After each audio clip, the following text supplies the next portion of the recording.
You have to get interested in your money. Otherwise, you're just going to keep digging yourself a hole. I started quite young. I was 23 or something. I did it and I didn't even know that I'd done it. And I had like 50 grand or something in there that I didn't even know. Money is stressful. Yep. Whatever you do, there's going to be sacrifices and pressures. Overall, the biggest takeaway was like thinking about the money. You could be a millionaire if you just managed your money. It's amazing how simple the plan can be. They're the building block because it gets your mindset shifted. Get across a financial plan earlier on and have some goals, because without the goals, then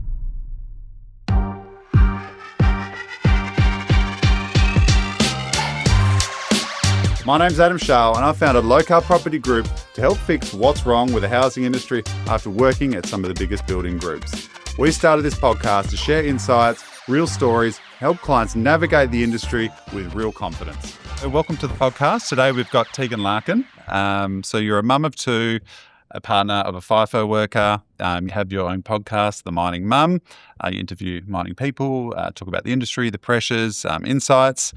You personally worked in the mines for 10 years as well. Mm-hmm. And you run your own talent and recruitment business. So you're a very busy individual. So welcome to the show. Thanks so much for having me. So our first segment is Where is the Lie? So you go away, you come up with two truths and a lie, and it's up to me to try and work out which one's the lie, and hopefully we learn a little about you in the process. So over to you. Okay, so my three statements. Yep.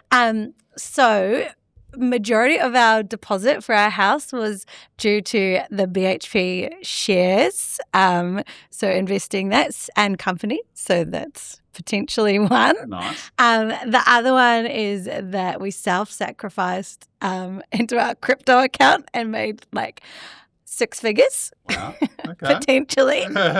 And then the other one is that over those 10 years, I was able to build my super up to now buy my second property.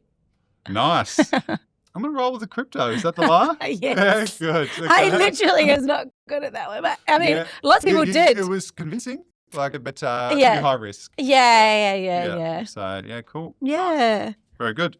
Like those are some things that I didn't know about until I actually got educated on it. So tell me about salary sacrificing for shares. It's really cool. You know, so funny because obviously I started quite young. I was maybe like 23 or something. And each year they did the intake at BHP to sign up to the shares. Yep. And I did it and I didn't even know that I'd done it. And so after 5 years, they're like, oh, have you checked the shares? Like they're gone up. And I'm like, what are you talking about? And looked at it and I had like 50 grand or something in there that I didn't even know was in there. So super crazy. And then after 3 years, they match your shares.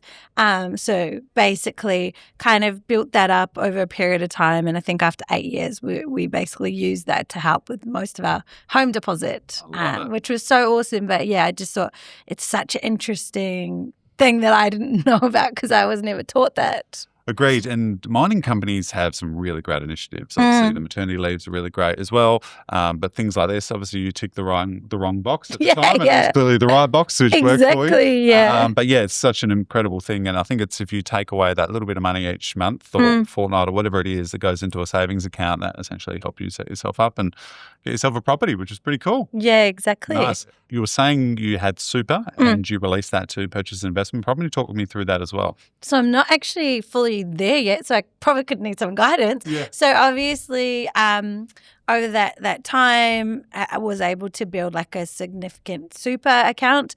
And so I've set up a self-managed super fund, but I haven't fully transferred it over yet. I was going to buy a commercial property for our business. But it's a bit high risk where we are at the moment. So I'm now looking at potentially purchasing another residential property. Nice. That's really, really cool. Self-managed super funds are incredible and people like to take control of their own super. Obviously, super companies generally do a pretty good job, but it's really nice to put it into a tangible asset. Yeah. And I see it a lot now, people putting it to resi or commercial because you can literally drive past the asset. It's obviously a very safe, probably not as volatile asset when it comes to stock markets. So yeah, really cool. Good on you. So FIFO, comes with money, comes with numbers, but it also comes with pressures, trade-offs, and sacrifice. Talk me through some of those sacrifices that you went through early on. So, joining the mining industry quite young, in my 20s, all my friends were over in New Zealand going to festivals and traveling and doing their OEs. I was digging holes and, making money. And I did my fair share of traveling as well. But I guess, you are quite far away from home. I miss weddings and birthdays, and it's quite expensive to fly back to New Zealand from Port Hedland. Sure. So, yeah, you do miss out on a lot. But then there's also the perks to it as well. Oh, and then hold on. If we move to the next part of life is now my partner, he's just finished doing FIFO. Actually, we did it for 1 year, but that came with its own pressures. Obviously, me at home, building the business, having the kids, him being away for 2 weeks. It's a big sacrifice, and you put a lot of strain and stress on yourself.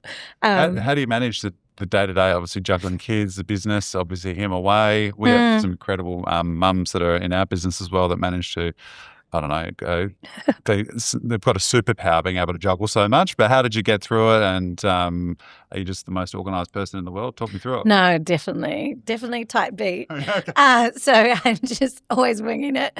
But no, I think, in the first kind of 6 to 9 months, I was just mainly working from home. It wasn't until we got an office that it became a little bit more difficult. But yeah, obviously daycare, which is its own issue where it's $200 a day or something crazy like that. Daycare, but it does help a lot. And yeah, I guess just having a team and clients that understand that I was working reduced hours around the school. So I'd try and fit everything into 10 till 2. The mad crammer. Yeah, and then work till whatever time at night. So nice. Yeah. So talk to me about FIFO. You were your FIFO previously?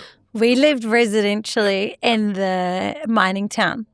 So 2 types of kind of. So you've done both? Yeah, we've done both. Yeah. Talk me through those. How did that work? The drive-in, drive-out essentially? And then how did that work against the FIFO life? And what was the pros and cons against both? Yeah. So we were really privileged to live residentially in Port Hedland. Yep. So that meant obviously working for one of the big miners, you get housing. So we didn't pay rent. You don't pay bills. You are 5 minutes away from where you work. Obviously, it comes with its challenges. There's only one Kmart. That's the only shop you can, and then we're regional, so there's not a lot of things. But what you do get is a really amazing community, and you can obviously project your finances a little bit faster. It's a very great way to get ahead. 100%, especially for young families, you're 5 minutes to work, 5 minutes to school. You don't have all the financial pressures of paying rent, paying the mortgage on top of trying to be a parent and a worker.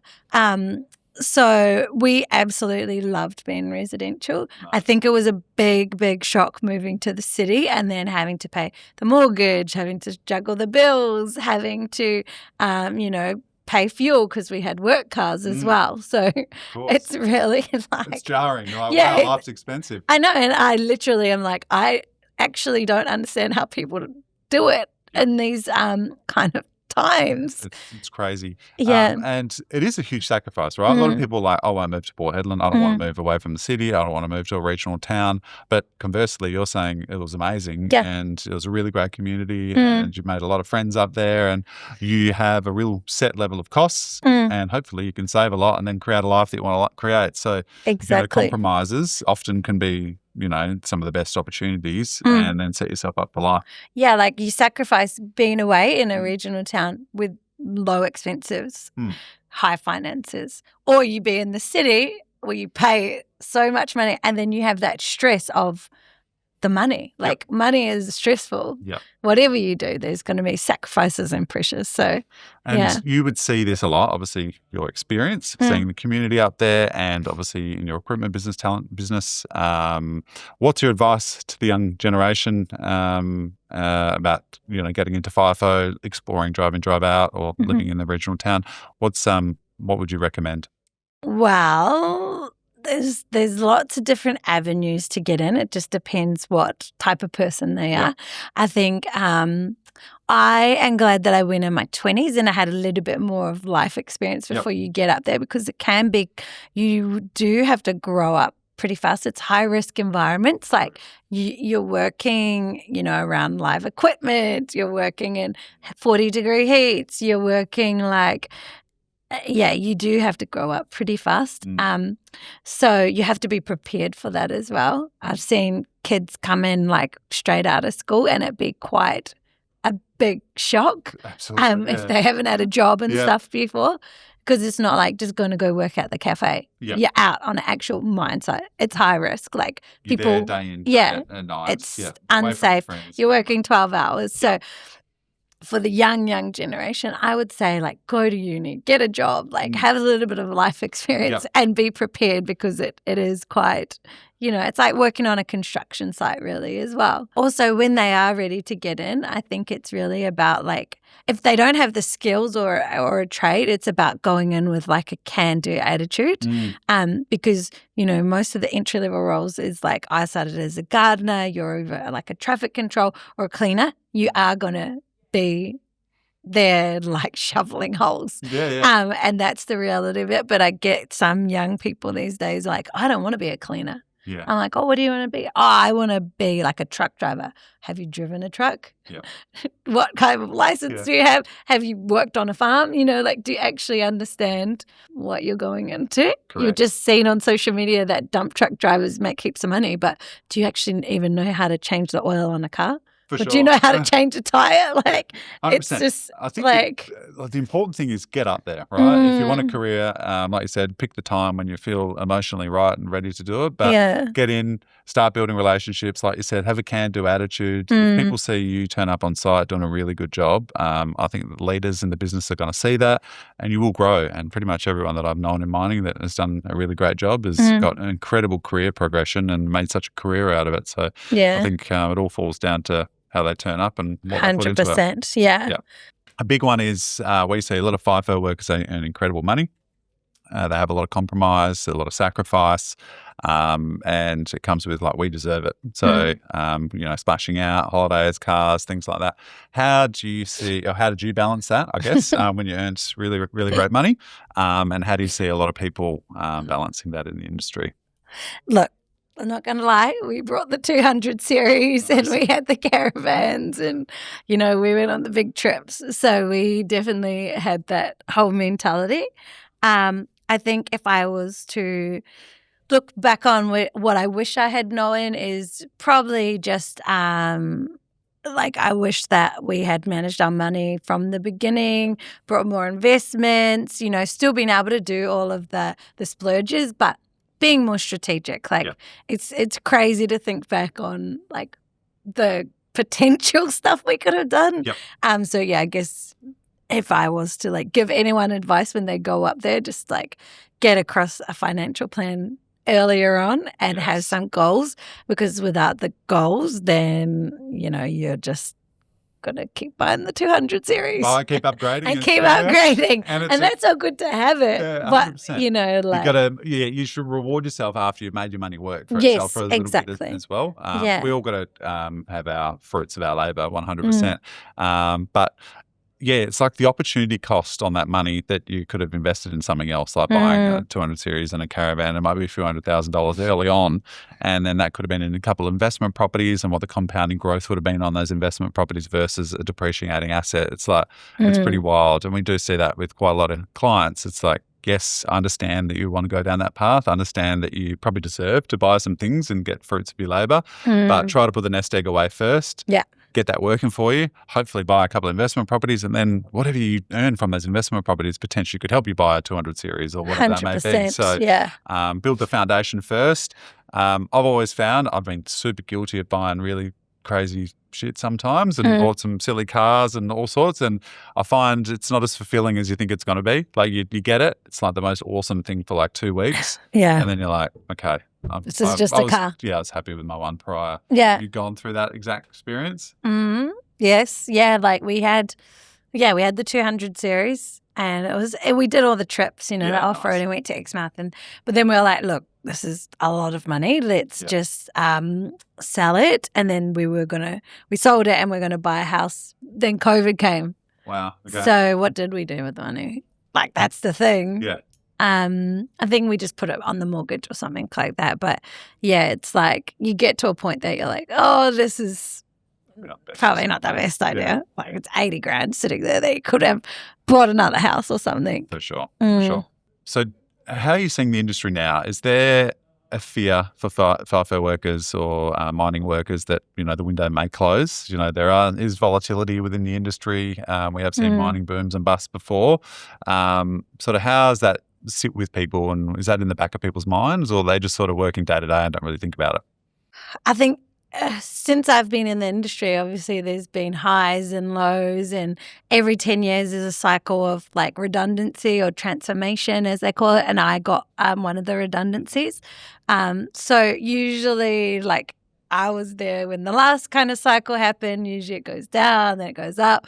But I guess the biggest thing facing us at the moment is the fuel crisis. And as I mentioned before, some of the truck drivers that I've spoken to have been stood down from their jobs.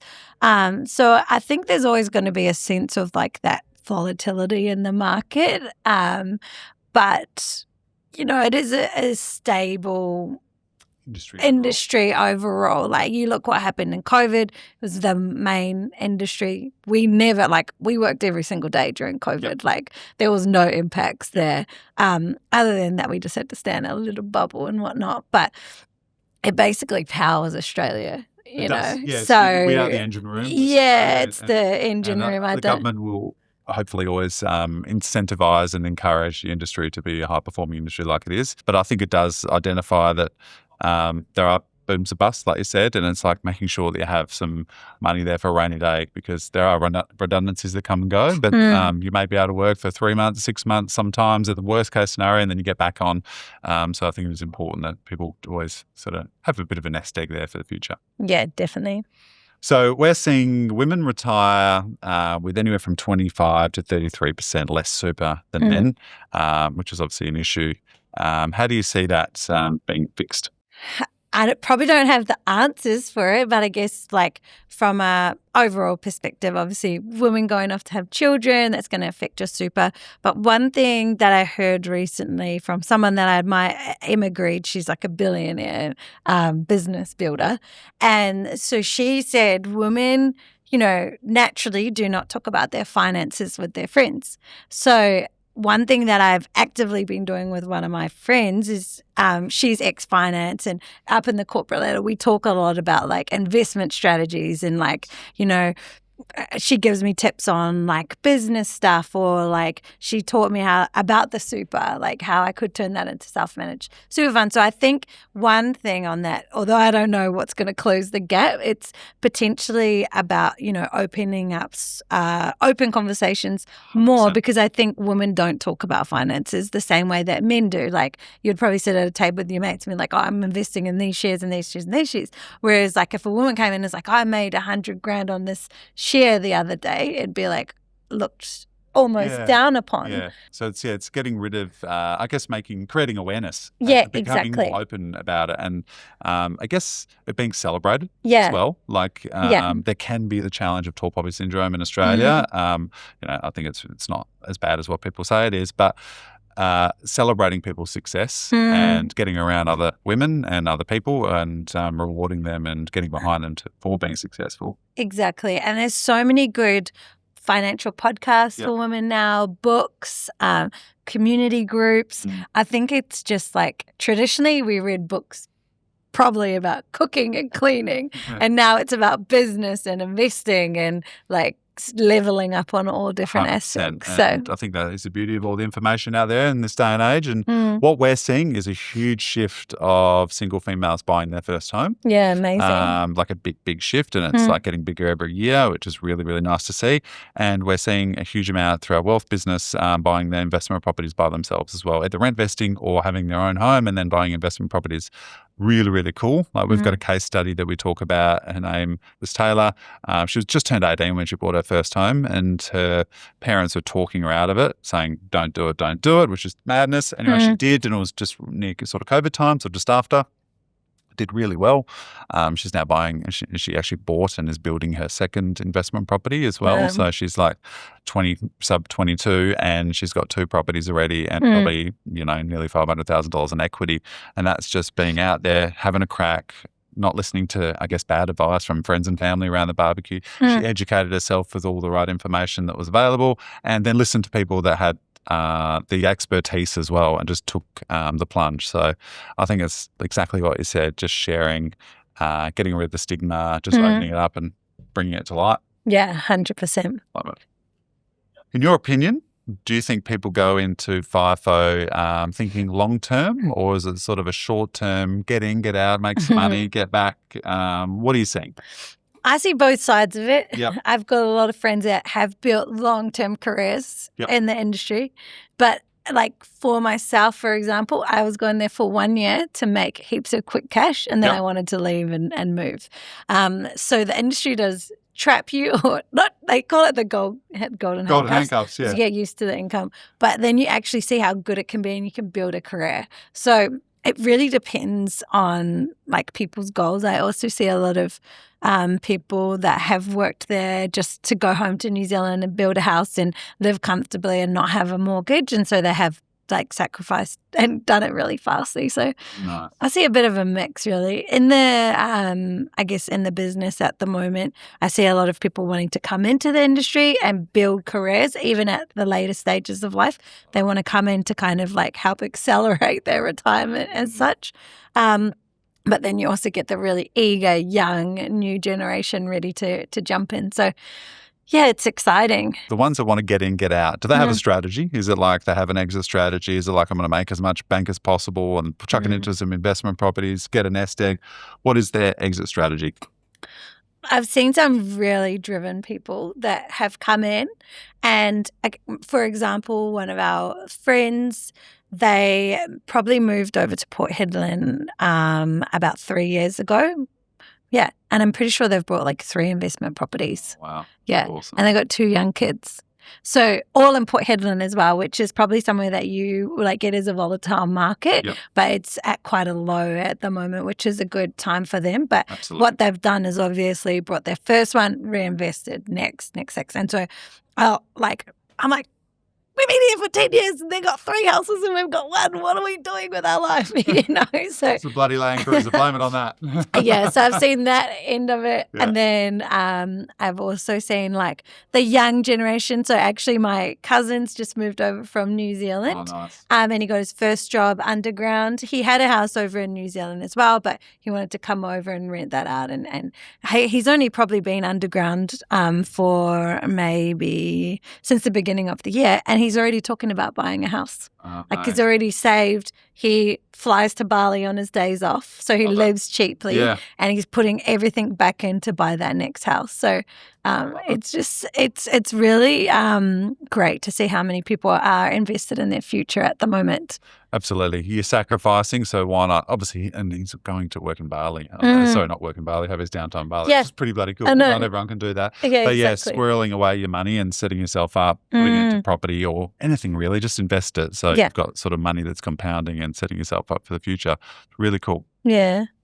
You see a lot of people in the industry. Is there any really cool things that people are doing with investing their money? Me and a couple of my girlfriends who have been in the mining industry for a while are looking at starting a investment fund for women, female business owners in mining and tech.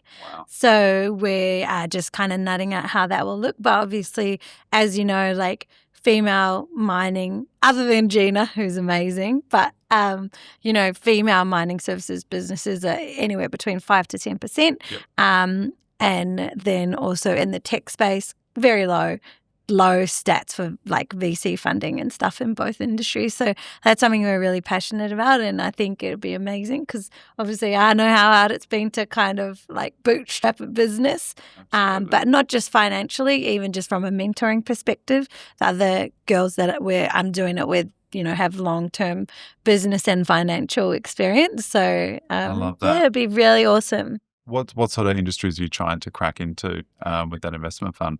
Yeah, anything to do in the mining industry or tech industry. Those are kind of our two main focuses because that's what we both work in. Perfect. Yeah. Love it. It's awesome.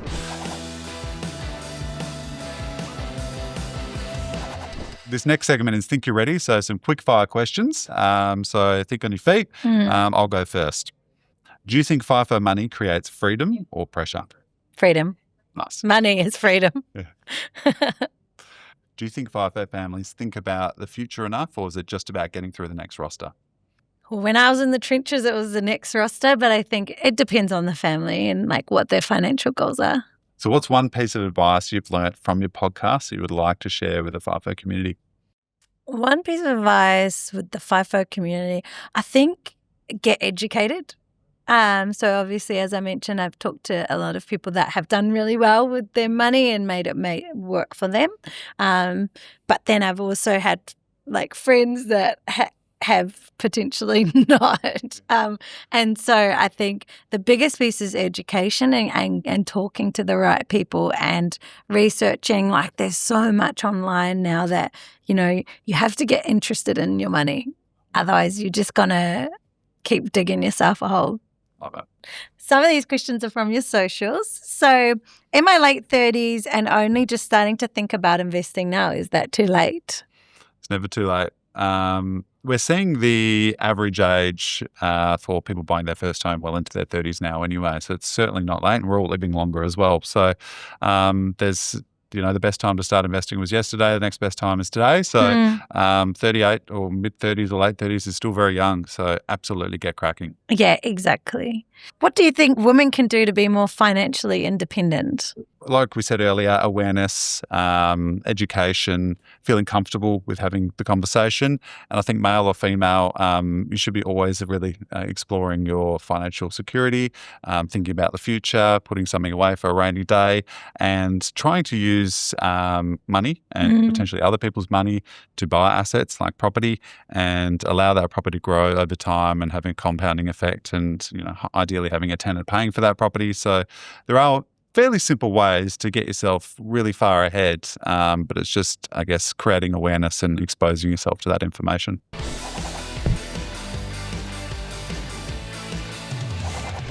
So next segment is bring it to the table. So you bring something that's been meaningful to you, that maybe changed your life or inspired you. So I'd love to hear what you've brought to the table. So I haven't physically brought it, but I would say like bring to the table my favorite book that kind of changed our way, like mine and my partner's way of how we look at investing. So it's a simple book, Barefoot Investor. Yep. But basically, like that was the first book that we read about investment prior to having kids, and it just opened your eyes into like how to set up your finances, how to streamline different accounts, like even small things like how to manage your super, how to put things away to buy a house. So yeah, it was crazy, and it's really easy read. Like it wasn't one of those just like business jargon books that is like, paragraphs. It was really simple and easy. Nice. What were probably the three key takeaways that sort of made it click for you? I think like I see a lot of people use ING now. Yeah. So like, transferring everything over to the ING accounts, obviously low interest and everything's online. The next thing was definitely about how you manage your accounts. So, having like your splurge account, then your rent and bills accounts, and then like, all the other different accounts, and making sure that when the money comes in, it gets filtered into those different things. And then I think just overall, the biggest takeaway was like thinking about the money. Like, everyone wants to be a millionaire, but then like you could be a millionaire if you just managed your money and look, Had a because plan. that's the thing, the plan. Yeah. Yeah, it's amazing how simple the plan can be. And obviously it's just a real simple starting points, but they're the building blocks because it gets your mindset shifted. And once you start shifting your mindset and you start seeing some wins from those small, strategic plays you've made, it gets exciting, it gets addictive, and it's also nice knowing you're setting yourself up for your future and hopefully you retire earlier. So really cool. Good advice. Yeah, thank you.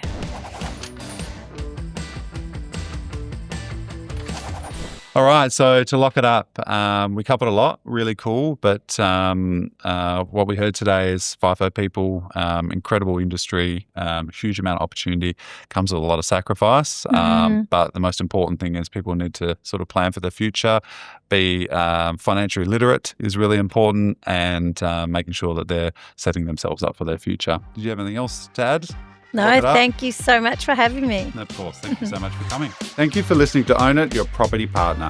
If you found today's chat helpful, share it with a mate, subscribe, and leave us a review. Today we're recording on the land of the Whadjuk Noongar people. See you next time.